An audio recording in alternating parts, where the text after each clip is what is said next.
On this bonus episode of Erasing Shame, our co-host DJ Chuang talks with holistic life coach Lillian So. And in her work with high achievers, she describes that yes, even high achievers experience shame.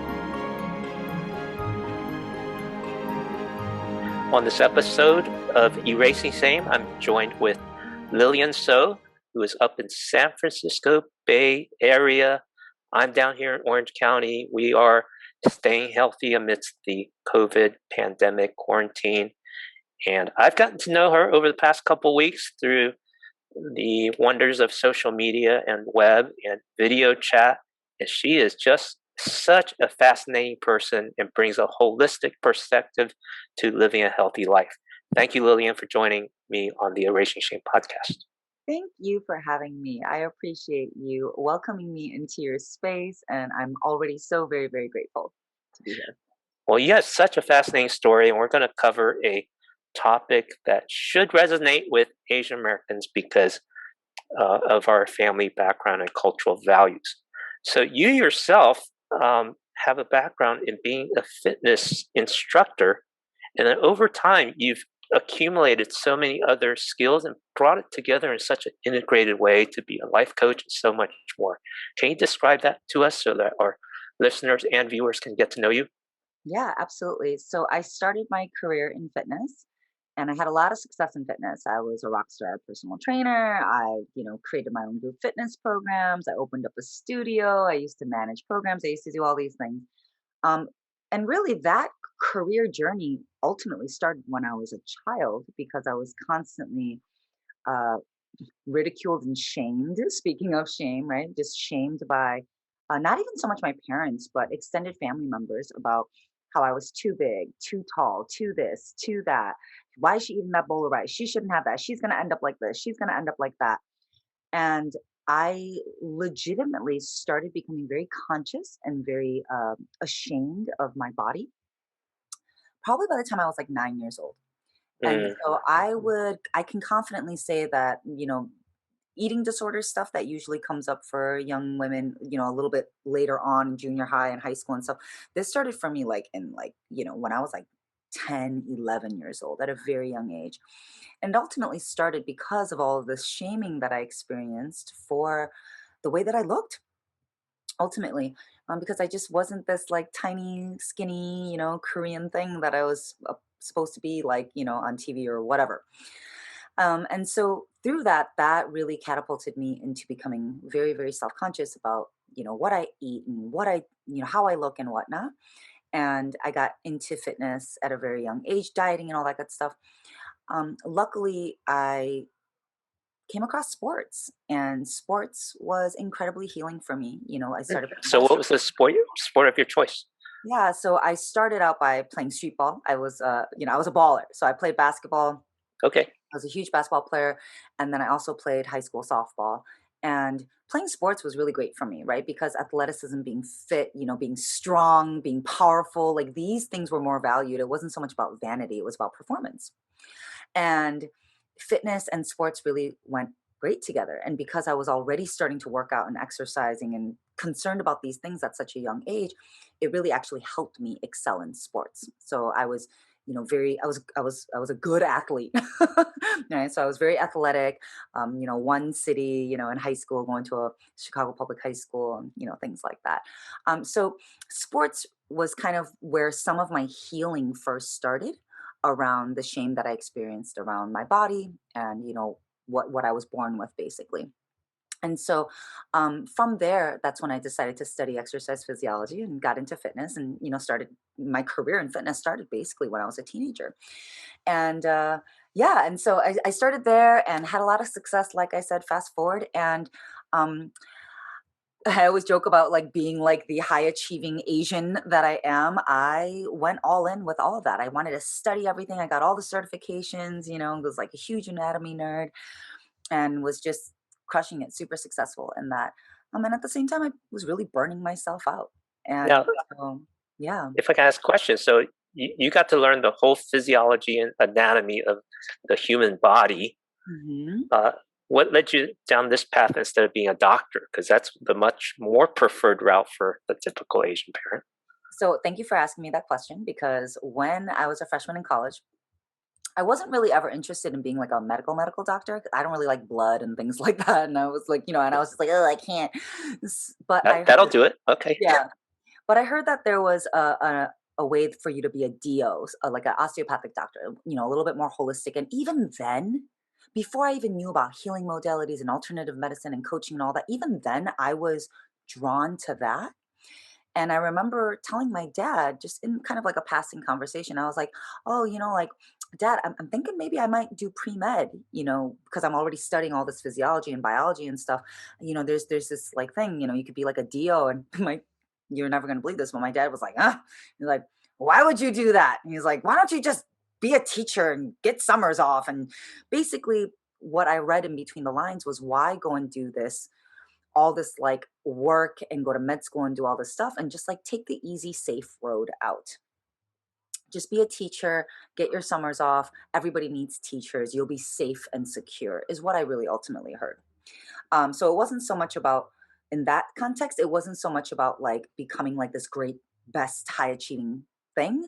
It was more about like the safety and security, which is a whole nother can of worms around like survival and scarcity mindset and things like Hmm. that. Hmm. Yeah. So yeah, so that's a great question. Um, so yeah, so throughout my career in fitness, I had a lot of burnout, and that moment in my mid 20s was when I started shifting gears and started feeling like I had a lot of work to do internally. I didn't know what I needed to do. I didn't know what I needed to figure out. But I remember having a moment being like, I think I have daddy issues. I'm gonna get a therapist. It was just this like weird. I was probably like 24 years old, and I was like, I think that's the next thing I need to do. And so yeah, and so that's kind of how I started doing my own self-healing work. And through that process, oh, it was so amazing for me. It was so awakening and just incredible to start paying attention to myself in a way that was not about like fixing or trying to like get back at or trying to prove to someone else, but it was just about me just trying to figure myself out and just heal my stuff. So yeah, so during that journey, I enrolled myself into what I call yoga school, where I learned a lot about mind body connectivity. It blew my mind. It really blew my mind, and it helped me connect all the dots around what I always intuitively knew about the body and feelings and sensation, intuition, energy. It just connected all the dots for me. I couldn't get enough of it. So I became a yoga therapist. So I got my 200 hour, my 500 hour, and I became a yoga therapist, which is basically helping people heal using yoga philosophy, and so forth. So yeah, so that was incredible. So along that journey, I also gained a mentor in communication, nonviolent communication, and started integrating all this into the work that I do, as a healer and as a coach and as a guide ultimately. So I started bringing everything together into my practice with my clients. Now, that's not a journey that many Asian Americans go on because they find success, career wise or profession wise, whether it's a safe job or a high achieving job, and they never get to do this, what you described as inner work. Can you say a little bit more about that? Yeah. So for me, the reason why I wanted to do that was because I did hit a point where I felt like I had a lot of success. So I said that, remember earlier I said, I already had a lot of success in fitness because I'm so ambitious. I was getting all the certifications and getting all the trainings, and I did all these things by the time I was like 24 that I thought was going to take me, the first half of my career. I did it in like 5 years. So I was like, oh, this is it? Oh, okay. And so what I actually did was I moved out to San Francisco in 2007, and I was in my mid 20s at that point, and I was like, I want to start all over again, and I want to challenge myself, right? Because I'm like, okay, I feel like I kind of maxed out all the things that I wanted to do living in Chicago, and I was like, this can't be it. And I already opened up a studio. I did this, that, and the other. I was a big fish in a small pond. I was like, let me try again. Let me start all over. Let me just conquer another city. So when I came here, I did that and I built everything back up again from the ground up in fitness. And then I burned myself out again. And so that was at that point where I was like, okay, well, I did all the things, I built it back up. I'm making money. I'm living in the most expensive city in the world. I just moved into an apartment in the fanciest neighborhood in the city. All these things, check, check, check, check, check. I'm making this money. And I'm like, now what? And so it was at that moment where I was like, what do I do? Do I like buy a car? Do I like start traveling? Like, do I buy designer clothes? Like, what do I do with this? And that was kind of what it came down to. I was like, what do I do with this money? It literally came down to that. I was like, what do I do with this money? Because I Mm. felt like I had this opportunity. I was like, oh, I have money now. Like, what am I going to do with this? I like reached this success. And when I asked myself that question, that was when we're filling in the gaps here. That was when I thought to myself, I'm like, I feel like I need to like spend my money on me, not on a Yeah, a lot car. of people do that. Yeah, not on clothes, not on these material things. And I was like, I feel like I just need to, and I just felt like just intuitively, I just felt like I needed to understand more about why I do the things that I do, why I find myself feeling the way that I feel, why I was running into some of the same problems over and over again in romantic relationships, why I, just fully wasn't feeling as good as I look on paper, which is exactly what I help my clients do today now as well. The clients that I work with are the ones that are like, I've checked off all the boxes. I don't know why I don't feel as good as I probably should, considering all that I've accomplished. And Yeah, so, so you have a unique programs that mhm, you've designed to really help these high achievers mhm, to reconnect the parts of themselves that are disconnected, and also answer the why question and the if I can use the word, the feeling of emptiness and these nagging unanswered questions, exactly. and perhaps even shame. I mean, even these high achievers, are they experiencing shame or what's going on? Of course, I would say that's what it all comes down to. In many ways, I would say it all comes down to fear, fear of rejection, fear of humiliation, fear of exposure, fear of failure. What's going to happen if you get rejected? What's going to happen if you get exposed? What's going to happen if you fail?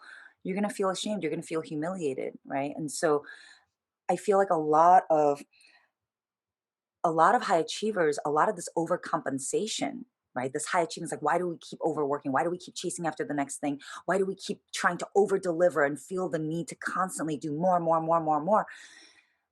It's almost like you're trying to run ahead of this fear of rejection, failure, shame catching up to you. Mm, mm. And so it's like, okay, if I just keep chasing and if I keep going, then I can stay ahead of it. And it's like not conscious. No one's actually like thinking like, oh yeah, shame's coming to get me. So let me stay ahead of it and go after the next thing. But that's kind of what I see it as if we're talking about it in this context. It's like, let me Yeah. keep running ahead Wow. of it, keep checking, and then I'm good, right? I'm good enough, right? I did the thing, right? I'm a good person, right? I'm not that worthless person that I was told that I was when I was a child, or that not pretty enough person, or that not smart enough person, or that not a good enough person that my mom told me that I was, that my dad told me that I was, that my peers told me that I was. I'm gonna, I'm right. If I keep having these things, I can prove to myself and the world that I'm actually not those things that I'm afraid that I might be ashamed of actually realizing about myself, right? And I think that is a part of the huge underlying dialogue that's happening around a lot of us when we're anxiously chasing after these things without actually stopping to think about, like, why do I keep doing this? Wow. Wow. So this high achieving comes from somewhere.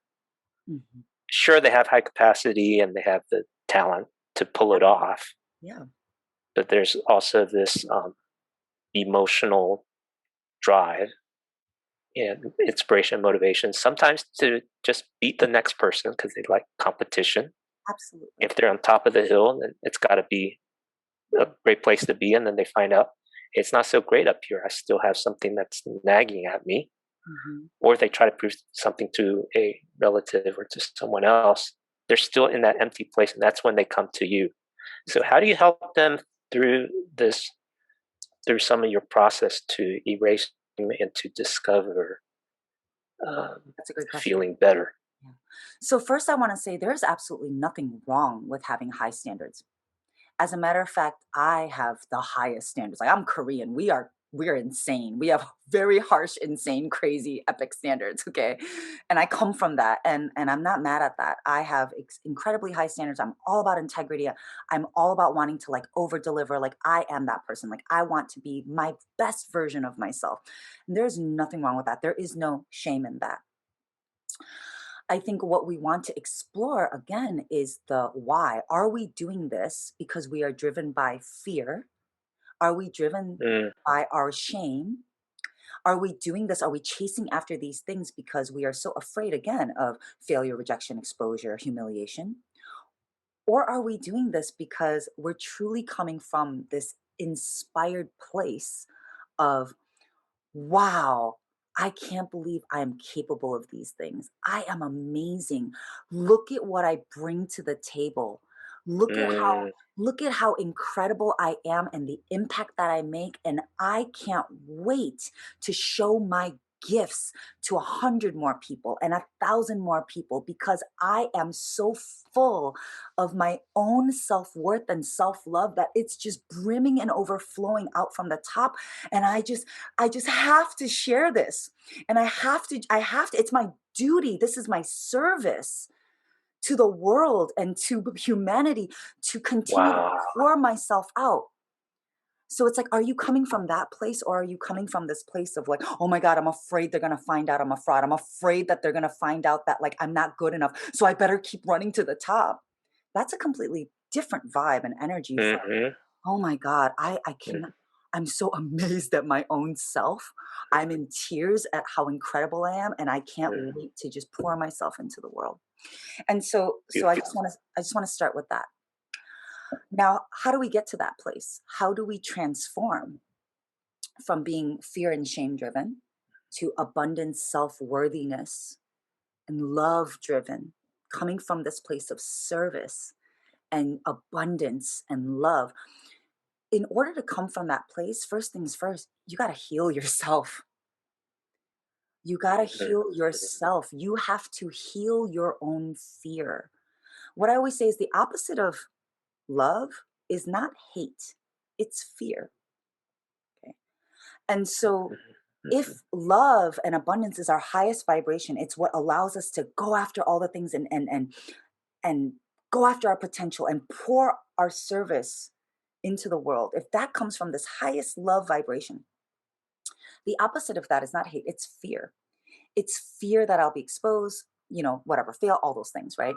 And so, first, we have to address that. We have to address where did these fears come from? What is this unresolved shame? What is this unresolved place of uh, shame and fear and woundedness, for lack of better word, that I am not tending to? How did I even end up with this programming? How did I even end up with this mhm, compass? And so first we have to do our own healing work. Right? We have to address these things and address all of that and come back to that, and so that we can give that part of us that has been neglected, abandoned, traumatized, rejected, humiliated. We have to give that attention. We have to heal that. We have to not repair it. You're not broken. We just need healing. So we need to heal those parts of ourselves. Once we start to heal those parts of ourselves, I would say that is step one. Okay. Then we have to start internalizing. Step two. We have to start internalizing these new beliefs and these new feelings and these new identities about who we are. That we do these things because we are actually worthy and capable, not because we have to prove our worth. We have to internalize that I'm capable of all of these amazing things in my life, and abundance comes to me because I am what abundance comes from, mhm, versus I have to hustle for my worthiness and make sure that I prove that I belong mm, here. mm. and that I belong in this community, in this world, in this job, in this office, in this industry, whatever. And so do the healing work, address what has created this anxiety, this fear driven angle that we're living our life from. And then after that, start to internalize that you are worthy, that you are good enough, that you are lovable, that you are smart, that you're beautiful, that you're capable, that you are 100% necessary and essential Mm-hmm. wherever it is that you show up. Mm-hmm. When you have that imprinted and internalized from you, greatness is inevitable. Mm-hmm. Wow, what a beautiful process. Thank you for giving us a quick overview about the transformation process. Yeah. And that's, And and obviously that's I guess a little bit more high level, and there's a lot of, yes. there's a lot of unpacking that needs to be done. There's guidance and mentorship, that will help you get there faster on your own, because you need help to help you see your own blind spots, and to help Mm-hmm. to have someone ask you those questions to get you thinking about, like, oh yeah, like, where did that programming come from? Where did those beliefs come from? Why did I internalize this shame? And then also, now learning how to actually re-identify yourself, learning how to break out your tools, because that old programming, those old shame stories, they're going to come back. Mm-hmm. They're Yeah. going to come back, not because you're not good enough, but because that's just the way the human mind and psyche works. I mean, this is old programming. It's been there for a long time. Yeah. So it's going to come back. It's One little, memory. it's just memory. Yeah. Exactly. You have a hiccup, and all of a sudden it's like you're 8 again, and you're back in that room being humiliated at the dinner table in front of your relatives. Like, any hiccup can bring you right back to that. And so first we got to build that awareness, and then start to internalize this new identity, and then have an arsenal of tools, so that you not only use them in real time when you're getting triggered, but you have an arsenal of tools that's preventing you from getting triggered so greatly in the first place. I mean, you're going to get triggered. That's just human nature. But how can you stay ahead of those triggers? How can you make sure that you prevent them, so that they're not as big of an explosion the next time you start to feel that, oh my God, I'm not good enough. What did they Mm. think of me? What did I mess up? And then you're replaying that conversation in your head, and you're like, oh my God, I shouldn't have said that. And like, what do they think? Are they going to reject me? And like, what does my boss want? What did he mean by that? And going into that spiral. Oh yeah, I'm familiar with the emotional spirals that take me down and derail me. Yeah. But thank you for developing programs and helping so many people. I know you're based in San Francisco. Are you able to share some of these programs, resources, and tools with people that are outside of San Francisco? And Oh, how can people get in touch with you? oh yeah, absolutely. So, I have a primary program. It's called the Breakthrough, and we service people all over the world. So I have clients in Europe. I have, someone in Tokyo. I have someone in Poland. I have someone in France. We have people all over, coast to coast, and everything in between. So, my programs are all done virtually online, and there's the most important part about my process, I would say, is the community that I've built around it, because growth and healing, while you can get far working with one guide, one mentor, one therapist, one coach, you can get so much farther when you have a community behind you. You can get so much farther, because therapy for one is therapy for all. When you have a community behind you, you have an entire army that's like, I see you. I feel you. I know exactly what you're talking about. That support, it accelerates your growth. So what I always say is, you can get far on your own. You can get even farther with one guide, one mentor, one teacher, one healer. You can get Mhm. the farthest when you're with community. That's So my great. programs are designed around truly like working with the community. Mhm. And yeah, and if you want to learn more about these programs, you can first, I have free resources. I have a free Oh, group. Yeah. awesome. Free is a happy word for many people. Yeah. So first things first, like, I invite you to come to my free group. I can give you that link. That's where I would like you to come Yeah, and go ahead and say it for our audio listeners. yeah. So it's on Facebook. Mhm. So it's facebook.com, and facebook.com/groups/SoFit Magic. So it's SOFIT Magic. All right. Facebook.com/groups/SoFit Magic. You can also find those links through my website, which is meetlillianso.com. You can also find me on Instagram. All of the links, are through there as well. You can find me on Instagram at @meetlillianso. I'm highly engaged with anybody that contacts me. So you can literally send me a DM anytime. There's even a widget on my website, so you can send me a direct message through the widget on there. Like, it is so easy to get a hold of me. My door is always open. Please do not hesitate to reach out. I'm so incredibly honored to be in service to anybody that wants to be guided by me. So yeah. Thank you. Email me. Thank you so much. All that. Yeah. Wonderful. You're a beautiful soul. Thank you for serving humanity, and thank you for serving Korean and Korean Americans as well. I should add that you're bilingual. Yep. So that's one of something I want to chat with you in a future episode, is how can we bring some of this healing goodness to our Korean people around the world, because it's hard to talk about mental health and holistic health in some of the Asian cultures. Yeah, there's a lot of stigma, which is part of the problem. Hugely so. Well, we're part of erasing shame here on this podcast, so that we can erase the shame and the stigma around things that keep us from becoming fully healthy, fully alive. The links that Lillian mentioned, plus a few other bonus resources, we'll add in the show notes, and you can find those at erasingshame.com. Connect with us through Facebook, YouTube, any podcast catcher that you use. And thank you so much for watching and listening to this episode. Thank you so much, Lillian, for being a part of our conversation and community. Thank you so much for having me. Hope to hear from you soon. Thank you for listening to this episode of the Erasing Shame podcast. Check out our website at erasingshame.com. We would love to hear your comments and questions. Please subscribe on any podcast app like Apple, Google, Spotify, or on Facebook and YouTube. And please add a rating, a review, and a share so more people can experience the freedom and healing that comes from erasing shame.